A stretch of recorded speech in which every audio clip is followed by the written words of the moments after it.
Hello and welcome back to 30 Days to Learn Photoshop. This is day 10, History and History Brush Tools.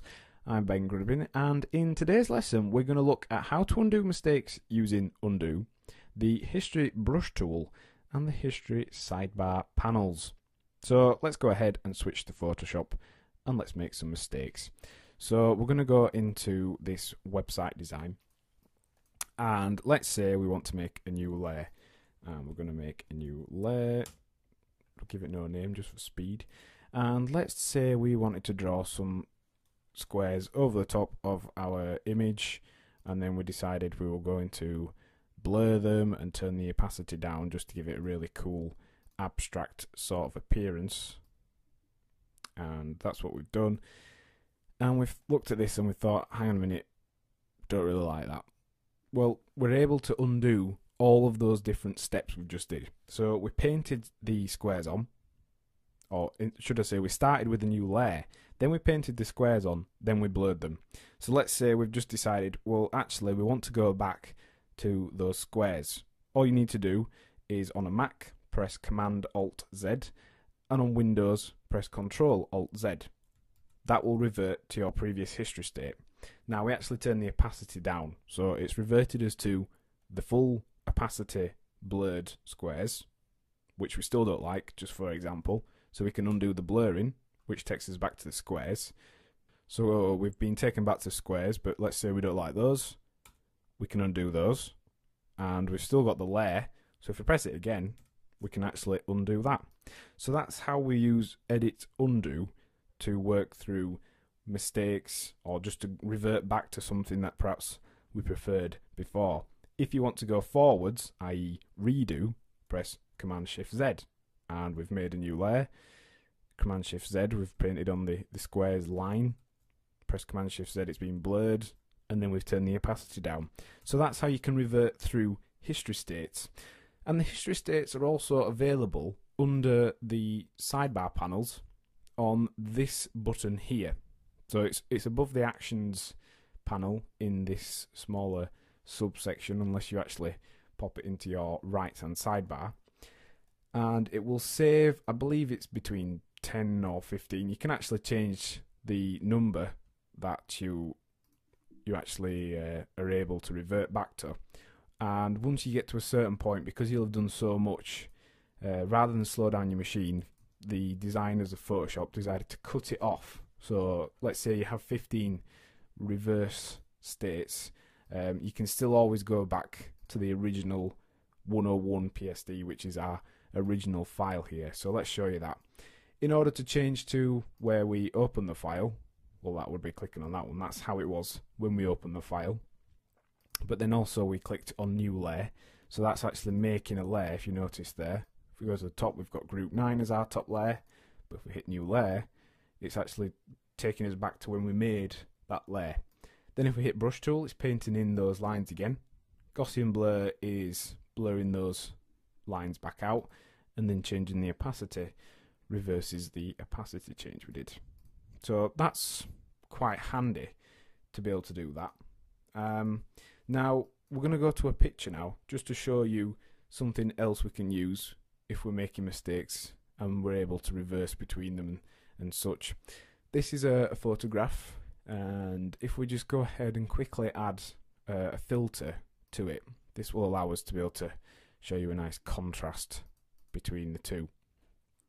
So we've just added a lot of noise to this image. Let's do it again, just so we've got a bit more contrast. Okay, so we've got a really dark, grungy picture, but perhaps we're not quite happy with that.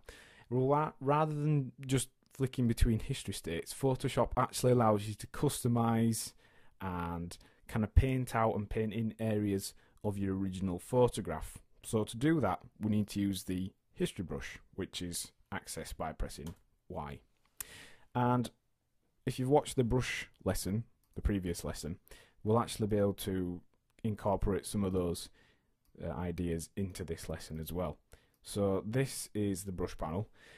And the History Brush Tool actually makes use of all the brushes that you have on the machine. They run across the clone stamp tool, lots of other tools as well.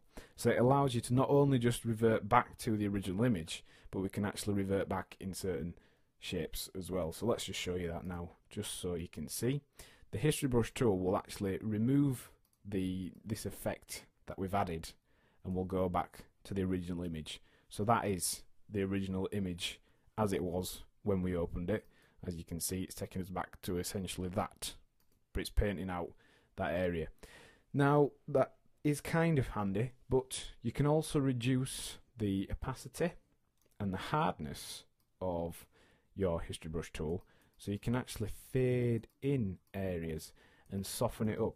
And this might help you to start seeing why this tool is used, because you can create really cool dynamic effects very easily and very simply just by using a combination of the brush tool, the History Brush tool, the original state, and painting out the areas we want to highlight here, for example.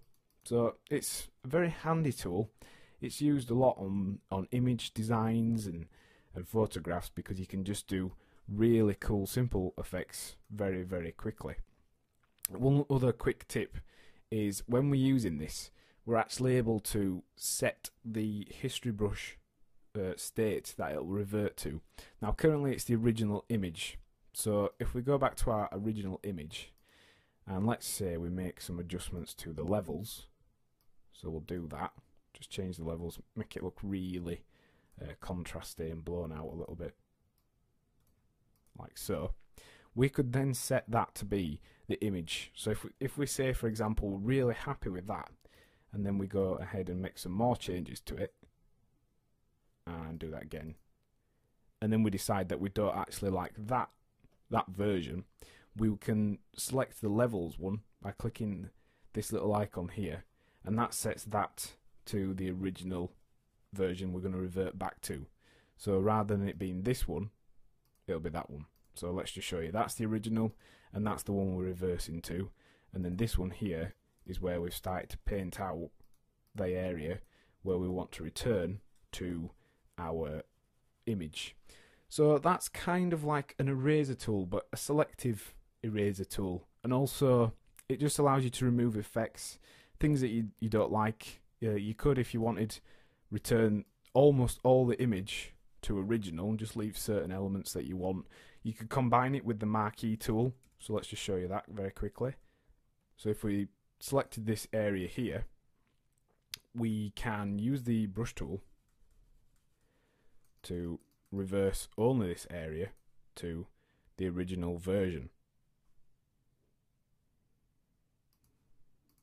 like so. So that's a way of using the History Brush tool to reverse to original states and create really cool dynamic effects. So what have we learned in today's lesson? Well, we've looked at the History Brush tool and how to use it and why you'd use it.